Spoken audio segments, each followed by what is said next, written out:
ചെളിയും കുഴിയും നിറഞ്ഞ തൃശൂർ കോർപ്പറേഷന് കീഴിലെ റോഡുകൾ അപകടങ്ങൾ തുടർക്കഥയാകുമ്പോഴും ഭരണസമിതി നടപടിയെടുക്കുന്നില്ല. ഒരു മാസത്തിനിടെ റോഡിലെ കുഴിയിൽ വീണ് പൊലിഞ്ഞത് 2 ജീവനുകളാണ്. ഏറെ ഗതാഗതക്കുരുക്കുള്ള തൃശൂർ നഗരം. തലങ്ങും വിലങ്ങും ചീറിപ്പായുന്ന വാഹനങ്ങൾ. എന്നാൽ ഈ വാഹനങ്ങൾക്ക് സഞ്ചരിക്കാൻ കുഴിയില്ലാത്ത റോഡുകൾ തൃശൂർ നഗരത്തിൽ എവിടെയുമില്ല. ഒപ്പം രാവിലെയും വൈകിട്ടും ജനങ്ങളെ വലയ്ക്കുന്ന ഗതാഗതക്കുരുക്ക് വേറെയും. റോഡിലെ കുഴികളിൽ വീണുള്ള അപകടങ്ങളും മരണങ്ങളും തുടർക്കഥയാവുമ്പോൾ ഇതൊന്നും കണ്ട ഭാവം നടിക്കാതെ മുന്നോട്ട് പോവുകയാണ് കോർപ്പറേഷൻ ഭരണസമിതി.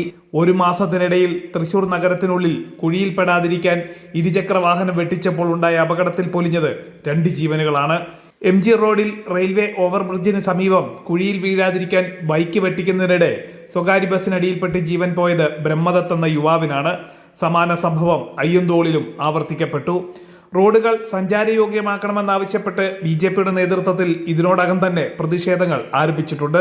സംസ്ഥാന പാതകളടക്കം തകർന്ന് താറുമാറായി കിടക്കുകയാണ്. തൃശൂർ കോർപ്പറേഷനുള്ളിലെ റോഡുകളുടെ ശോചനീയാവസ്ഥയിൽ പ്രതിഷേധിച്ച് BJPയുടെ നേതൃത്വത്തിൽ 100 കുഴികളിൽ പ്രതിഷേധ ജ്വാല തെളിച്ച് സമരം സംഘടിപ്പിക്കുമെന്ന് സംസ്ഥാന ഉപാധ്യക്ഷൻ അഡ്വക്കേറ്റ് B ഗോപാലകൃഷ്ണൻ അറിയിച്ചു.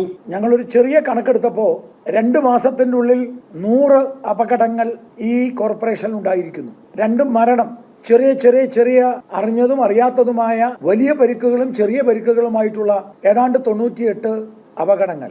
അതുകൊണ്ട് ഭാരതീയ ജനതാ പാർട്ടി ഒരേ സമയത്ത് വ്യത്യസ്ത സ്ഥലങ്ങളിൽ കോർപ്പറേഷന്റെ ഏതാണ്ട് എല്ലാ മുക്കിലും മൂലയിലും എല്ലാ റോഡിലും കുഴിയാണ്. 100 കുഴികളിൽ പ്രതിഷേധ ജ്വാല, പ്രതിഷേധ അഗ്നി ഉയർത്തിക്കൊണ്ട് പട്ടാപ്പകൽ 100 കുഴികളിൽ പ്രതിഷേധ അഗ്നി തെളിയിച്ചുകൊണ്ട് മേയർക്കെതിരെയുള്ള സമരം ഞങ്ങൾ ശക്തിയോടെ മുന്നോട്ട് കൊണ്ടുപോവുകയാണ്. MG റോഡിൽ വാഹനാപകടം ഉണ്ടായപ്പോൾ തൊട്ടു പിന്നാലെ നഗരത്തിലെ റോഡുകളുടെ ശോചനീയാവസ്ഥ പരിഹരിക്കുമെന്ന് മേയർ അറിയിച്ചിരുന്നതാണ്. എന്നാൽ പ്രഖ്യാപനത്തിനപ്പുറം മറ്റൊരു നടപടിയും ഉണ്ടായിട്ടില്ല. സംസ്ഥാന പാതകളും കോർപ്പറേഷന് കീഴിലുള്ള റോഡുകളും മറ്റിടവഴികളുമെല്ലാം ചെളിക്കുളമായി കിടക്കുകയാണ്. ഇപ്പോൾ പല സ്ഥലങ്ങളിലും കാൽനട യാത്ര പോലും അസാധ്യമെന്ന് നാട്ടുകാർ പറയുന്നു. ജനം, തൃശൂർ.